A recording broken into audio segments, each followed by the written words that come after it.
नमस्कार, जय श्री कृष्णा, राधे राधे। आप सभी भक्तजनों का हमारे YouTube चैनल पर स्वागत है। आज हम सभी वैशाख माह की बांदरी की कहानी का श्रवण करेंगे तथा बताए हुए मार्ग पर चलने का प्रयास करेंगे। जय सनातन धर्म। एक राजा था।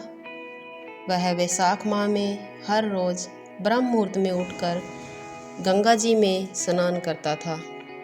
राजा का आदेश था कि मुझसे पहले गंगा जी में कोई भी स्नान नहीं करेगा। राजा जब गंगा जी स्नान को जाते तो नदी का जल हिलता हुआ दिखाई देता। तो राजा को लगा कि शायद कोई मुझसे पहले स्नान करके जाता है। राजा ने नदी के तट पर पहरेदार बिठा दिए। गंगा जी के तट पर एक पेड़ था जिस पर एक बांदरी रहती थी। वह हर रोज राजा जी के आने से पहले ही स्नान करके पेड़ पर जाकर बैठ जाती थी। इसी प्रकार राजा के पहरेदारों ने उस बांदरी को देख लिया और बांदरी को पकड़कर राजा के पास ले गए और कहा, राजा जी, यह बांदरी ही आपसे पहले हर रोज स्नान करती है। उधर राजा ने यह कहलवा रखा था कि कोई भी स्त्री मुझसे पहले स्नान करेगी तो मैं उससे विवाह कर लूँगा। तो राजा को उस बांदरी से विवाह करना पड़ा। वैशाख स्नान के पुण्य से बांदरी के सुंदर पुत्र प्राप्त हुआ। उधर राजा की दूसरी रानियों के संतान नहीं थी, तो उन्होंने अपना अपमान समझते हुए बांदरी से जो पुत्र उत्पन्न हुआ था उसे एक टोकरी में रखकर दासी को दे दिया और कहा कि इसे नदी में फेंक आओ।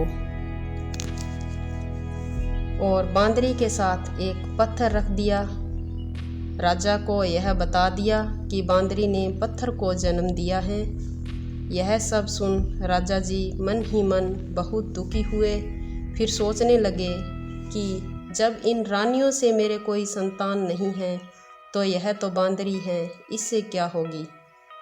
उधर दासियों ने पुत्र को नदी में फेंकने के बजाय कुम्हार जहाँ मिट्टी खोदता था उस खड्डे में रख दिया। दूसरे दिन जब कुम्हार कुम्हारिन वहाँ आए तो एक सुंदर बालक को देख बहुत खुश हुए।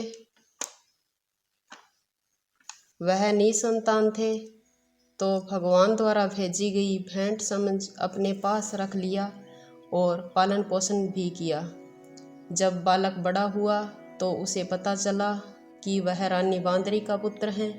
वह अन्य रानियों ने उसे मरवाना चाहा था।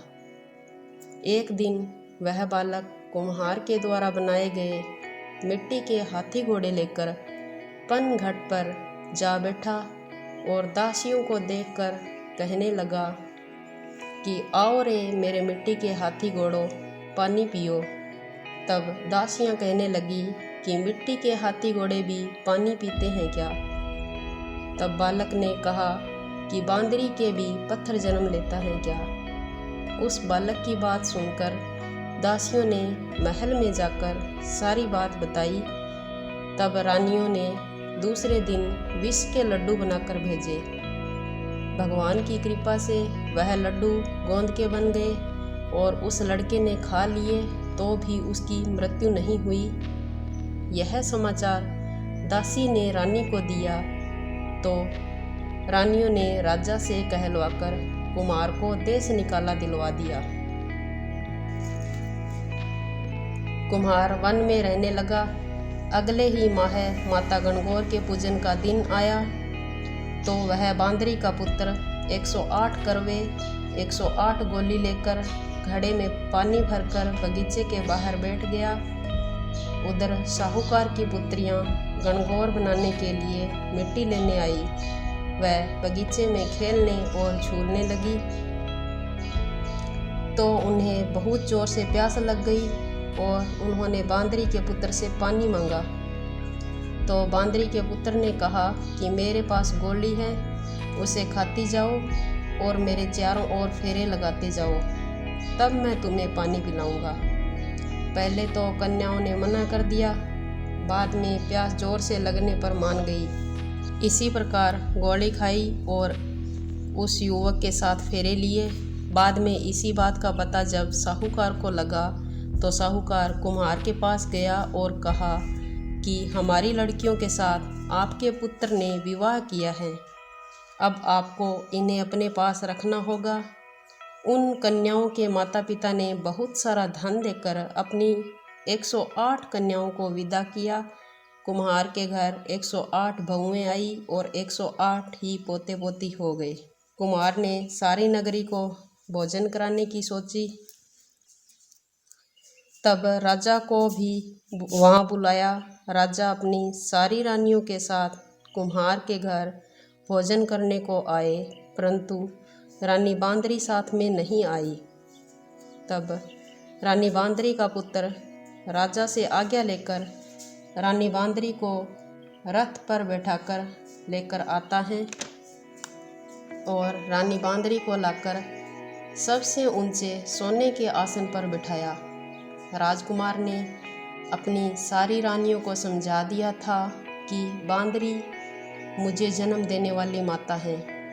एक एक बहुरानी बांदरी के चरण छूती गई और एक एक सोने का सिक्का और पोता गोद में बैठाती गई।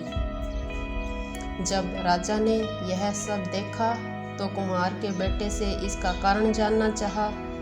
तब रानियों को तो संदेह होने लगा कि यह बांदरी का ही पुत्र है। इसीलिए सारी रानी रूठ गई और राजा जी से कहने लगी कि इसने यह सब करके आपका अपमान किया है और बांदरी का सम्मान। हम तो यहाँ से जा रही हैं। इधर राजा सारी सच्चाई जान गए थे, इसीलिए रानियों को देश निकाला दिया। अपने पुत्र व सभी बहुओं पोतों को लेकर राजा अपने महल में गए। वह कुमार कुमारिन को राजा ने बहुत सारा धन दिया। वैशाख स्नान का इतना महत्व है तो सबको वैशाख स्नान करना चाहिए।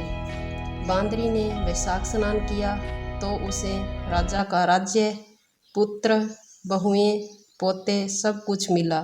हे ईश्वर, जैसे बांदरी को फल दिया वैसा ही हम सबको भी देना।